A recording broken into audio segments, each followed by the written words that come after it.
karena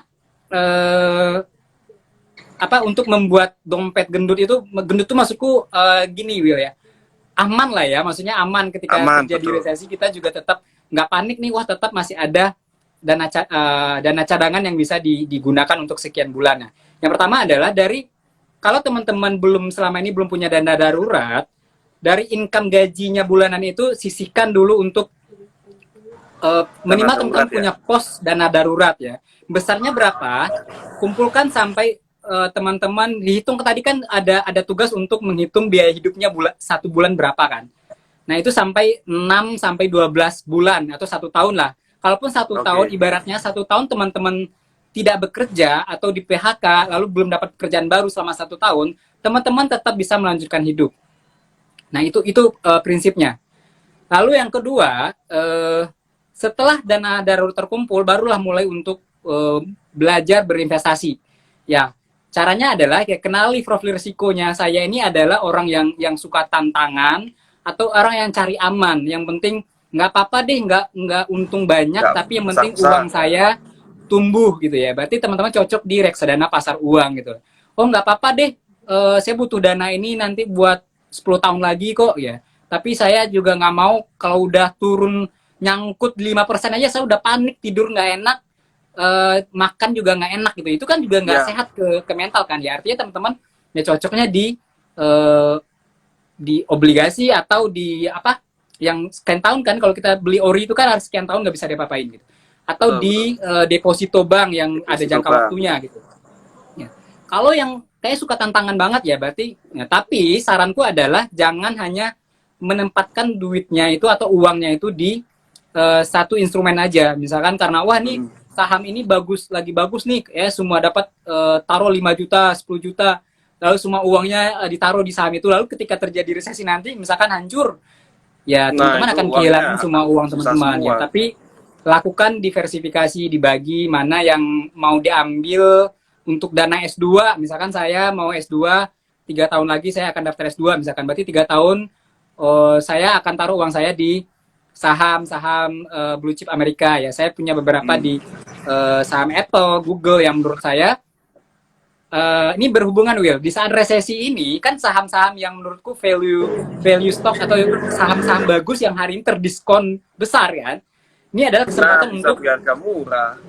ya di harga murah untuk mengoleksi ya, biar nanti uh, ketika resesi ini selesai gitu ya, ya kita berkaca lah dari 2008 lalu pandemi Covid lalu Hmm. 98 negara kita juga 98. terjadi krisis, ya ya semua akan kembali ke posisi stabil gitu ya.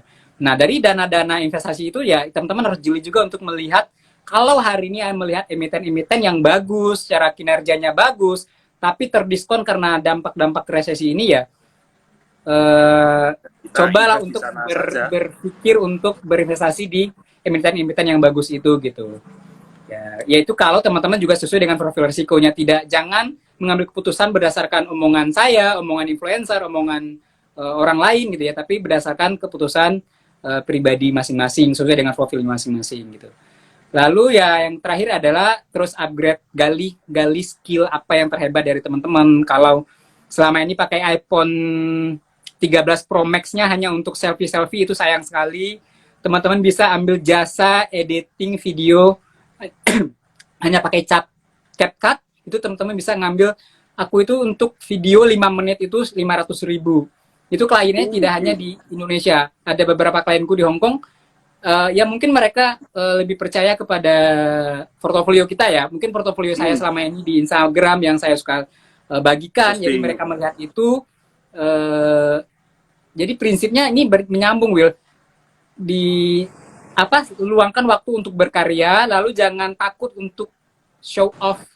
Show offnya bukan untuk flexing, untuk pamer ya, tapi untuk teman-teman punya katalog karya, Karyanya. portofolio.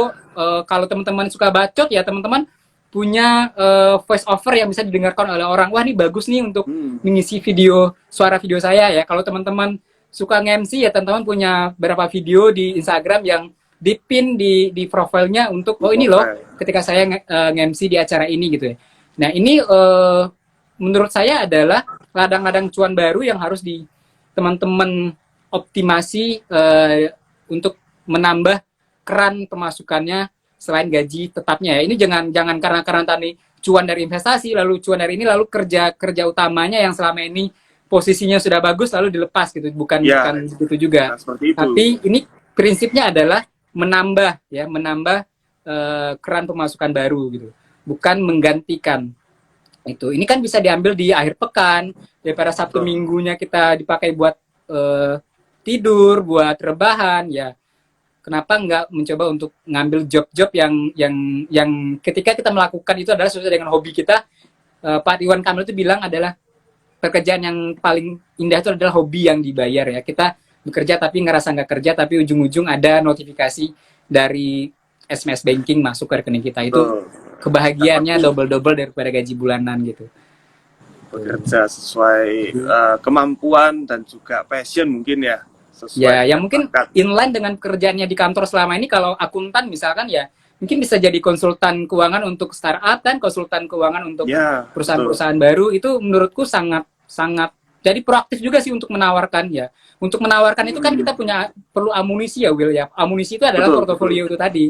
Ketika Portofolio. kita hanya ngebacot aja misalkan ya orang wah nggak ada bukti, tapi Nggak ada ketika bukti, kita bisa nggak ada menampilkan keahlian. wah ini loh portofolio saya, ini loh Ya, ini saya ya. Menurut saya itu perlu dilakukan juga selain dari keuangannya dibenerin, teman-teman juga harus berinvestasi ke leher ke atas, skill, mindset, lalu baca ke berita-berita yang atas. positif, baca-baca buku yang memperkaya diri teman-teman, bisa critical thinkingnya juga jadi terasah gitu loh. Jadi tidak mudah untuk menelan mentah-mentah informasi-informasi yang ya bisa jadi ditunggangi oleh Belum tentu benar kepentingan-kepentingan gitu. apapun gitu. Ya, betul. Itu Will. Yang mungkin bisa dilakukan untuk menambah uang kita, dan apapun yang terjadi kita tetap siap menghadapi karena kita udah punya dana darurat, kita punya investasi di beberapa sektor ya, di beberapa jenis investasi. Kalaupun ya kripto hancur ya nggak biarin lah. Nggak masalah, Mungkin saya masih ada hanya yang lain. 20% di kripto gitu, tapi saya punya deposito yang segini. Oh, saya punya Ya. emas gitu, komoditas naik. Walaupun saham saya hancur, saya punya emas yang tetap membuat hati saya atau kenelangsaan saya itu bisa terobati dengan Betul. saham dengan emas saya yang lagi Naiknya emas. bagus-bagusnya gitu. Gitu. Jadi kita Betul. tidak tenggelam dalam kesedihan yang semuanya kesedihan gitu, Will. Jadi berimbang. Namanya Ngenes hidup kan terus tidak gitu.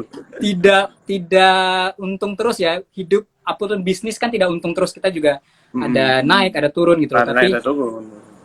tapi ya justru seninya di situ. Seni mengelola mindset, seni mengelola mental, seni mengelola uang. Dan teman-teman kalau udah melakukan itu ya, saya yakin kepuasan psikologinya beda sih. Ketika dulu saya masih karyawan dengan gaji bulanan, lalu hari ini saya melihat portofolio setiap pagi, lalu ada Keuangannya, informasi Pak ini naik, kayak beda.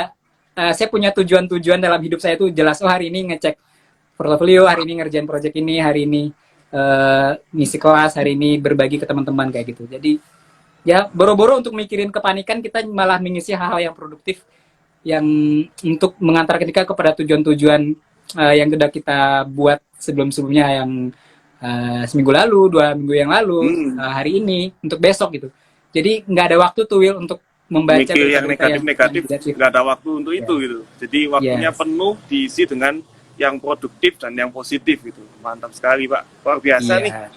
Ya. Itu kadang kita juga sering lupa gitu. Pikirnya ya karena terbiasa dengan banyak hal yang negatif, kita lupa kalau sebetulnya yang negatif itu bisa diusir dengan memenuhi waktu kita dengan yang positif dan yang produktif.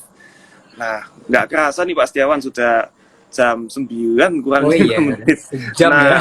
Mungkin kalau saya bisa merangkum ya pembicaraan kita selama hampir 1 jam ini, yang penting nomor 1 adalah kita dilarang panik nih, karena kepanikan itu bisa membuat kita bisa salah langkah, malah kita bisa kehilangan kesempatan dalam kesempitan mungkin, atau mungkin kesempatan dalam banyak hal yang akan kita hadapi di tahun depan. Nah, di sisi lain juga kita perlu sadar diri, kita perlu menemukan bagaimana kita ini bisa menyikapi hidup kita dengan baik. Apakah itu dari pekerjaan kita, dari sisi keuangan kita bisa benar dan produktif, termasuk juga kita perlu mungkin mempersiapkan dana darurat yang cukup untuk kita ya, supaya kita masih tetap bisa hidup dengan baik walaupun mungkin kita nggak dapat penghasilan yang jelas selama mungkin 1 semester atau mungkin selama 1 tahun, tapi dengan dana darurat yang sudah kita siapkan dan kita juga bisa menyesuaikan gaya hidup kita, ya semoga kita bisa menghadapi tantangan-tantangan ke depan dengan baik, karena dengan manajemen keuangan pribadi yang baik, pastinya kita bisa menghadapi tantangan-tantangan keuangan apapun, ditambah dengan optimisme dan semangat yang positif gitu. Jadi kita nggak pusing-pusing memikirkan yang negatif-negatif, tetapi kita mengisi waktu hidup kita itu dengan yang positif dan produktif. Nah, jangan lupa juga untuk menyisihkan uang kita, karena malam ini kita full bicara mengenai literasi keuangan ya. Jadi melalui Bitalk ini ya kita harapkan teman-teman, Sobat Bitrip maupun follower dari Pak Setiawan bisa mendapatkan sesuatu yang baru, sesuatu yang berguna. Kita juga bisa menyisihkan keuangan kita untuk dana darurat, tabungan, juga investasi, termasuk nantinya bagaimana kita bisa tetap belajar terus investasi leher ke atas supaya kita selalu bisa mengupgrade diri dengan jauh lebih baik. Mantap sekali Pak Setiawan. Mungkin ada closing statement sebelum kita akhiri Bitalk pada malam hari ini. Mungkin pesan aja untuk teman-teman, kurang-kurangi untuk mengkonsumsi berita-berita yang teman-teman tahu mana berita yang membuat teman-teman panik, mana yang membuat teman-teman justru merasa berdaya setelah membaca beritanya ya. Ya, yang bisa teman-teman lakukan adalah fokus ke berita-berita, informasi-informasi yang bisa mengenergize teman-teman gitu. Jadi nggak ada salahnya untuk di mute atau di unfollow akun-akun yang selama ini tidak mengantarkan kepada teman-teman kepada tujuan-tujuan, baik itu tujuan keuangan ataupun tujuan-tujuan pendidikan, tujuan-tujuan skill teman-teman. Berhenti untuk menghabiskan waktu teman-teman di sana gitu. Tapi cobalah buat circle baru, coba buat habituasi baru, di mana itu dipastikan teman-teman circle itu pastikan bahwa mengantarkan teman-teman kepada tujuan-tujuan keuangan teman-teman di masa mendatang, apapun tujuannya, jangka pendek, jangka panjang, mau ganti handphone, mau S2, sekolah anak atau kuliah anak maupun dana pensiun. Pastikan orang-orang yang teman-teman follow, orang-orang yang teman-teman biarkan untuk masuk ke lingkaran teman-teman adalah orang-orang yang menghebatkan teman-teman, yang kalau Will tadi bilang adalah orang-orang yang memberikan energi positif gitu. Itu sih Will. Oke, mantap.